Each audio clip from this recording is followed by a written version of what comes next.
Well, this morning we have seen absolute proof of the resurrection because we started 5 minutes early. I mean, we're usually lucky if we start 5 minutes late. So it is possible for the dead to be raised. We have started early. It's a miracle. Yeah, it's a miracle. That's right, Brent. It is good to be together and celebrate Easter morning. Something that we've just done is we've covered the cross with flowers. The lovely tradition. I don't really know where we first heard about it or who suggested it as part of this community, but something we've done now on Easter morning for many years. And interestingly enough, ironically enough, by covering the cross with flowers, we have uncovered the cross. Think about it for a moment, because I want to talk about what it means for God to be doing this work of uncovering, of things being uncovered. And by covering the cross with flowers this morning, we have attempted to symbolically represent its true meaning and essence. Because the cross, with all of its pain and sorrow and agony and horror, which is really only the image of our own actions, right? You got to remember, it's the people who say, crucify him. Some people tell the story in a horrible way, as if the Father is cheering on the crucifixion of his Son so as to satisfy some sort of longing he has for a death. They've missed it entirely.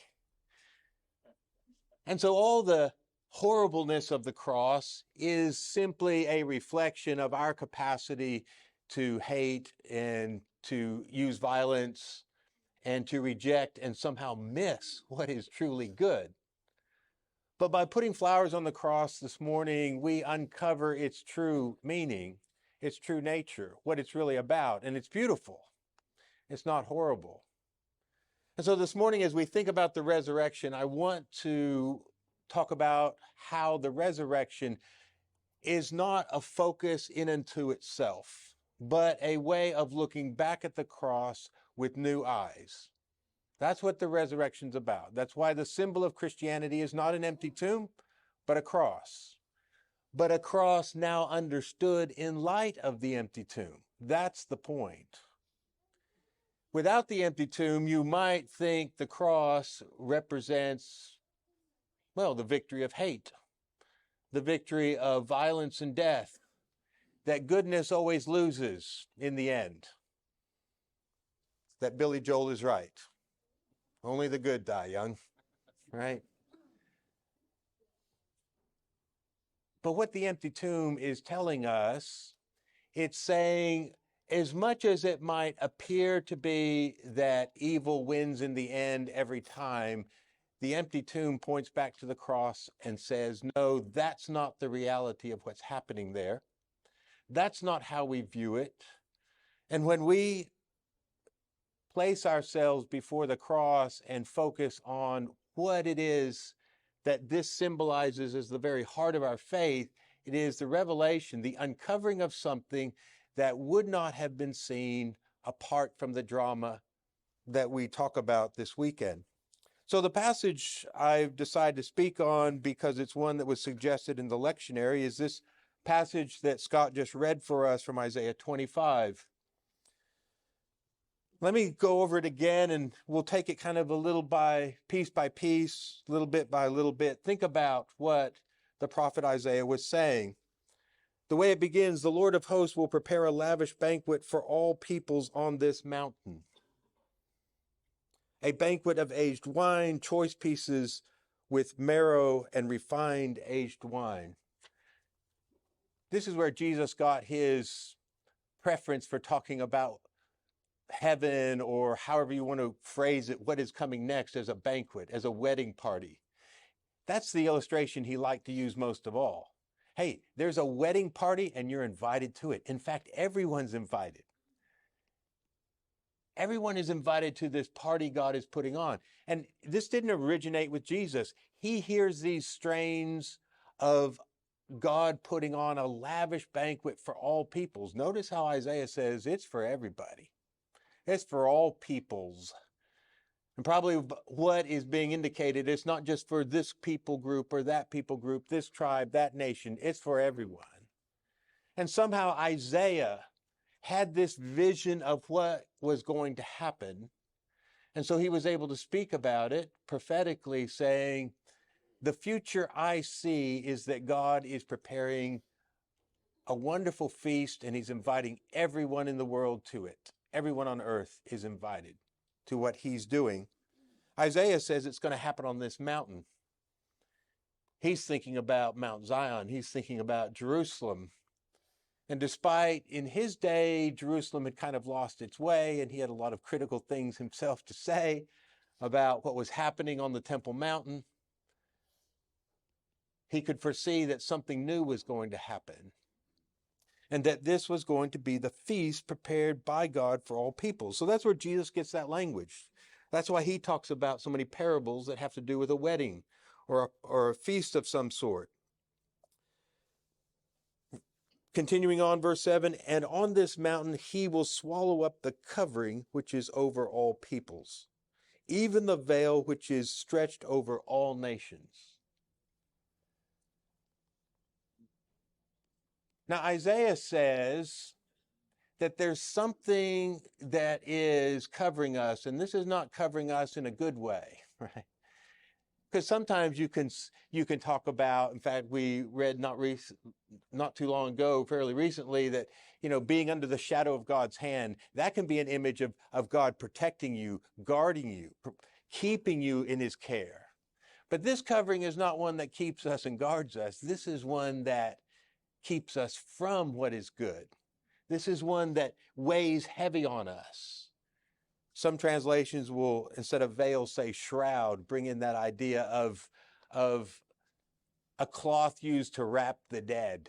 And maybe that's really what Isaiah has in mind. We're dead and we're wrapped in our burial shroud. That's the problem. And yet he goes on to talk about in verse 8, he says explicitly, he, speaking of God, will swallow up death for all time. So he's going to swallow up this covering, this veil, this shroud that lays over all peoples, and he's going to swallow up death. Now the rabbis, I've got a wonderful resource. John David and I went through it line by line several years ago. He wanted to look at how the Jewish rabbis looked at verses pertaining to the Messiah.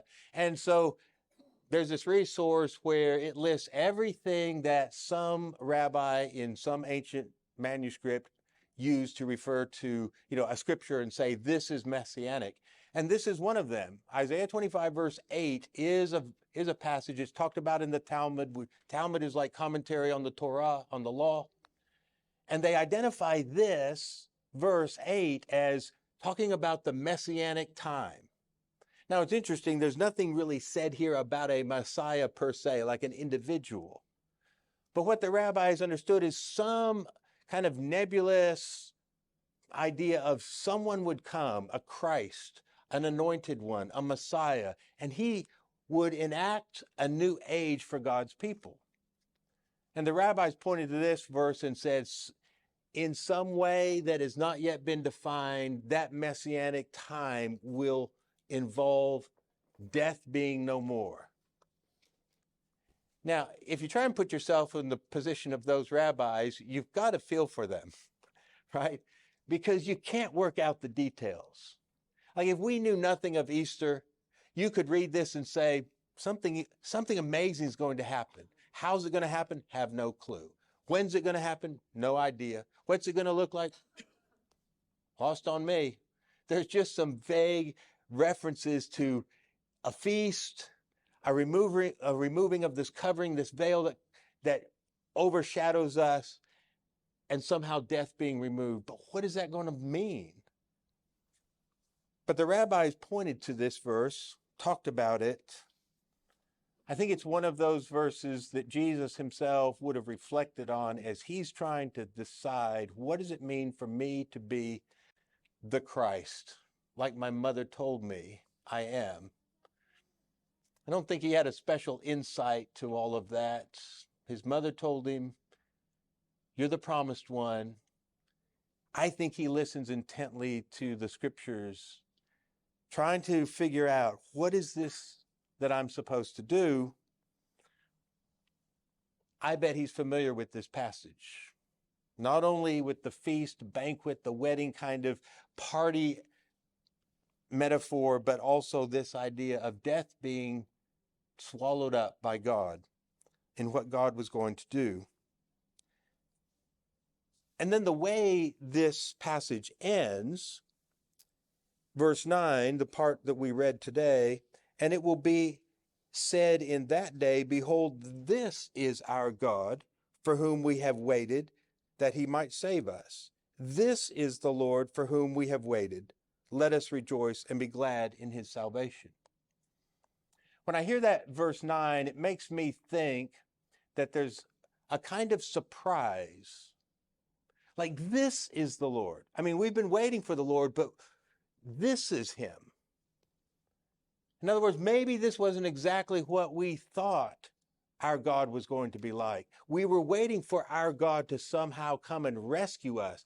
And this is him, the one who has come and done this very thing.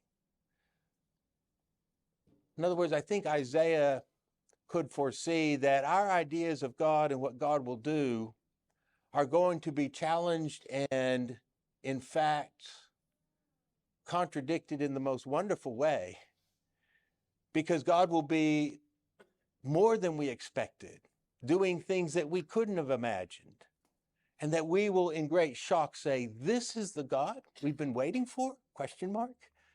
Yes, this is him. And he has surprised us with his grace and his mercy, with his generosity, with his lack of vengeance. Jesus on the cross does not say, Father, smite them for what they're doing. He says, Father, forgive them. They don't even know what they're doing. So Isaiah, I think, lays out this very prophetic but somewhat mysterious picture of a coming age, of a coming time of the Messiah, when a covering will be swallowed up. And he identifies, at least in part, that covering as having to do with death.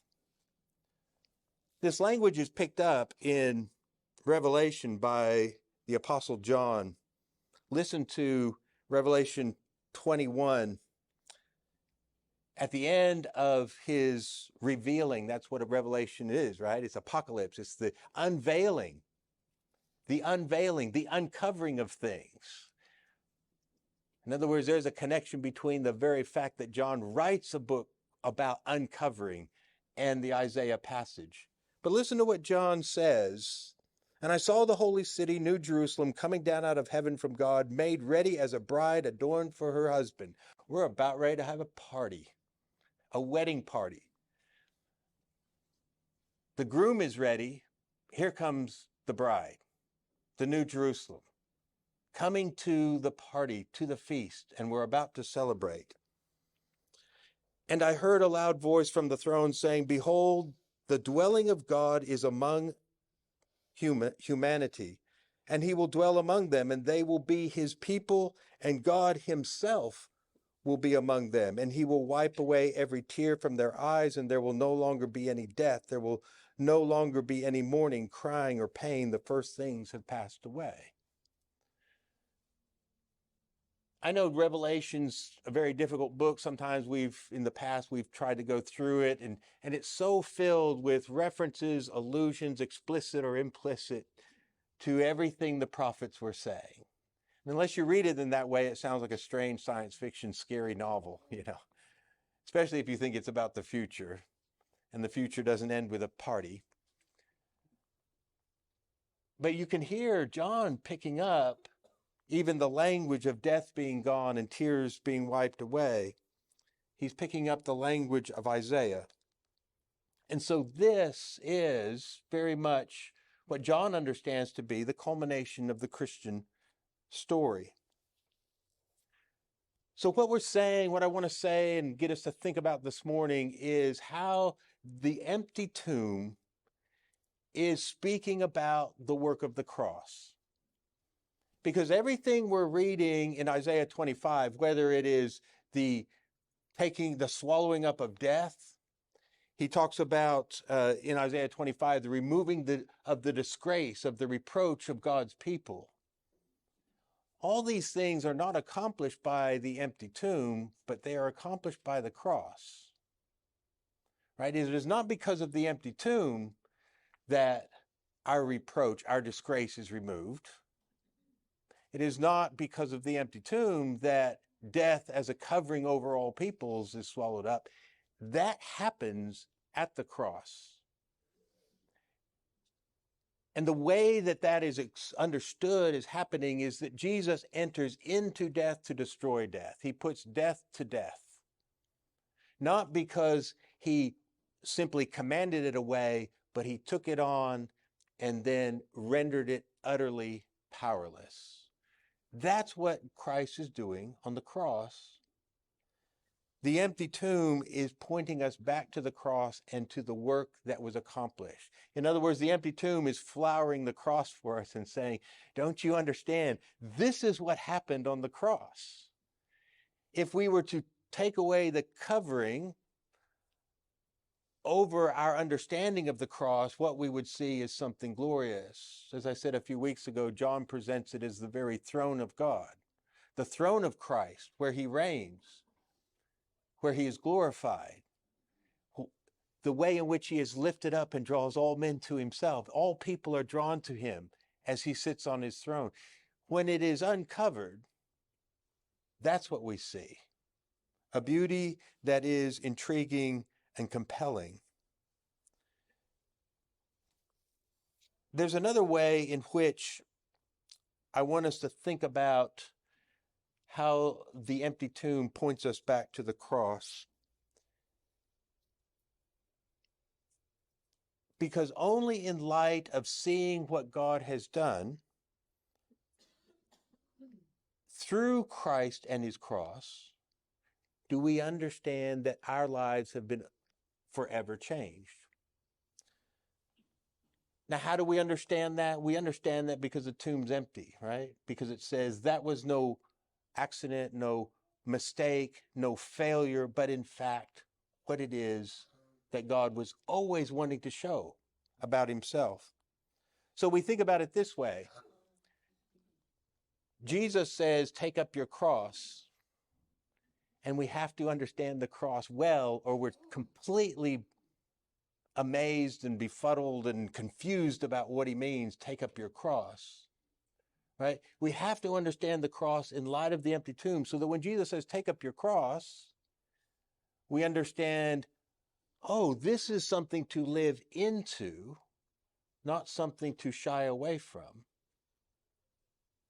And so we can talk about living in light of the cross. How do we live in light of the cross? Well, we love as Christ loved, right? We forgive as God forgives. We do not return evil for evil, but we bless when cursed. It's the cross that teaches us to do that, and the empty tomb says that cross is right, right? That's the point. The empty tomb says that cross is where you are supposed to focus. You can speak of the empty tomb as God putting his stamp of approval on everything that is happening on the cross.